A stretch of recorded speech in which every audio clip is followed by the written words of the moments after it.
Selamat datang di channel saya. Di video kali ini saya akan bahas tentang IPO saham PT Agro Bali Nusantara Tbk atau bisa disingkat dengan kode emiten yaitu UDANG. Nah, kemarin sore sudah penjataannya teman-temannya. Mungkin sudah tahu ya untuk penjataannya bagi teman-teman yang sudah pesan. Nah, ini dia untuk info penjataan IPO saham UDNG ini. Nah, untuk pesan atas 100 juta yaitu 47%, untuk pesan bawah itu 99 juta yaitu 13,5%. Nah, jadi kalau kita lihat sih pesan atas itu lebih besar ya dibanding bawah. Harusnya sih yang di bawah itu yang lebih besar dibanding atas. Nah, jadi kemungkinan ini agak sedikit ragu ya teman-temannya. Pastinya agak panik ya. Karena bandar tuh pegang barang lumayan besar banget, 47% dibanding retail 13%. Nah, itu dia teman-teman. Lalu untuk pesan 10 lot maka mendapatkan 10 lot itu dengan jumlah saham yaitu 5 juta lot untuk UDNG ini. Untuk jumlah antrian pesanan yaitu ditutup 22.000. Nah, artinya yang pesan ini ada sekitar 22.000. Nggak tahu apa mereka titip sendal saja 10 lot jadinya dapat yang gini atau mas baliknya. Ini juga papan aktualisasi pastinya itu. Dan juga kalau kita lihat sih untuk penjamin efek ini namanya ada PT MC Sekuritas dan PT Korea Invest dan Sekuritas Indonesia. Nah, ini kita singkat saja ya untuk PT MC ini EP dan ini BQ. Sebelumnya ada CP kan, ternyata CP keluar dan digantikan oleh BQ. Nah, ini dia. Dan kalau kita lihat sih MNC ini masih ada ya sekitar 25% dia pegang barang, dan untuk Korea ini ternyata 75% dia pegang barang. Jadi yang membukakan untuk UDNG ini adalah Korea teman-teman. Tapi nggak tahu nanti untuk marketnya itu. Kalau kita lihat sih untuk terikutnya nih untuk EP ini yang terakhir adalah MSI yaitu 5 kali ANB di papan aktualisasi. Itu sangat buruk sekali. Untuk SMIL 2 kali arah papan pengembangan. Untuk DRMA utama dia ditutup minus dan WOW tidak arah. Untuk real 3 kali arah dan sisanya tidak ada arah itu. Nah, untuk Korea Invest Sekuritas ini kalau kita lihat sih dia bagus banget di bawah papan pengembangan. Ada juga dia sendirian mengawal IPO yaitu oil 4 kali arah, dan untuk ASA 5 kali arah. Nah, itu untuk BQ ini ternyata bagus dan membawa ya. Nah, takutnya nanti seperti MSI ini bisa dibawa ke 36 untuk harga saat ini, atau sudah 20 bulan kalau nggak salah ya teman-temannya itu. Nah, apakah nanti UDNG seperti itu? Nah, nanti kita lihat ya teman-temannya. Nah, untuk policy UDNG ini ya teman-temannya untuk harga di 100 ya. Nah, ini ada di tahun 2022 dan tahun 2023. Nah, untuk PWP-nya 27,36 kali untuk 2022, di tahun 2023 yaitu 12,44 kali. Jadi di tahun 2023 ini lumayan. Untuk PEL-nya yaitu minus 10.585,67 kali.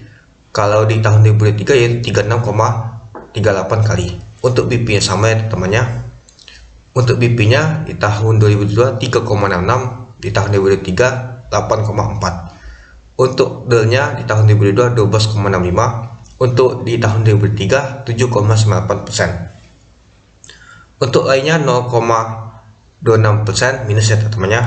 Untuk UDNG di tahun 2023 yaitu 34,21%. Untuk EPS-nya di tahun 2022 minus 0,01, untuk tahun 2023 2,75. Untuk jumlah saham sama ya 1.750 juta lembar saham. Untuk ekuitasnya di tahun 2022 6,3 miliar, untuk di tahun 2023 yaitu 14 miliar. Untuk laba bersih minus ya itu sekitar 16 juta. Untuk di tahun 2023 yaitu kalau kita lihat untuk di tahun setahun kan ini ya teman-temannya 4,8 miliar. Untuk total hutangnya di tahun 2022 itu 809 juta. Untuk di tahun 2023 yaitu 1,1 miliar. Nah, lalu untuk market cap di 100 yaitu 175 miliar. Nah, itu dia teman-teman untuk policy UDNG ini itu. Nah, jadi kan kalau kita lihat sih untuk policy lumayan juga sih. Tapi kalau kita lihat untuk laba yang kemarin ya teman-temannya ternyata kurang menarik banget. Kenapa saya bilang? Karena dia tuh mencetak laba itu sangat sedikit. Ternyata lebih besar dia mendapatkan dana IPO-nya itu. Nah, kalau kita sih kalau mendapatkan dana IPO-nya ya sekitar 50 miliar teman-teman itu. Nah, lalu kalau kita baca sini ya untuk di prospektusnya Nah, kenapa sih kita bisa mendapatkan jatah besar? Nah, di sini ada penyesuaian. Nah, ini batasnya tuh IPO di bawah 250 miliar. Nah, penahan umum perdana saham dengan nilai himpun sebesar 50 miliar termasuk dalam golongan penahan umum golongan 1. Nah, ini kan dana dihimpun adalah 50 miliar. Jadi masuk ke golongan pertama itu. Nah, lalu karena dengan jumlah umumnya lebih kecil dari 250 miliar, oleh karena itu alokasi efek untuk pencetak terpusat yaitu minimum sebesar 40%. Artinya 40% ini dari jumlah saham yang ditawarkan atau minimum sebanyak 200.000 saham atau sekurang-kurangnya 20 miliar. Nah, jadi ini yang dibagikan ke retail itu 20 miliar. Nah, sisa 30 miliar itu. Nah, jadi sekitar 40%. Nah, ini menurut saya sih termasuk banyak. Ya, mungkin ini oleh paparan kasasi dan jumlah sahamnya juga sangat sedikit, jadinya pasti 40% itu. Nah, itu yang terjadi, jadinya dapatnya itu banyak ini, teman-teman. Ya, kemungkinan banyak sekali yang ikut 10 lot. Jadinya penjatahan itu besar begini, teman-teman. Itu dia. Nah, apakah nanti UDNG bisa opennya tidak ALB dibuka merah saja atau hijau atau A? Nah, nanti kita lihat ya teman-temannya di market nanti di hari Selasa itu. Seperti Lopi kemarin ternyata tetap saja paparan kasasi opennya ALB. Apakah UDNG akan sama? Ya, mungkin saja, bisa saja nanti sama teman-teman. Tapi kita belum tahu record untuk BQ ini. Biasa sih BQ itu bagus kalau underwriternya dari luar. Tapi nggak tahu ya kapan akan kasasi ini, karena ini juga ada IP itu. Mari kita lihat di hari Selasa nanti, itu dia. Nanti saya akan live juga ya teman-teman di hari Selasa itu.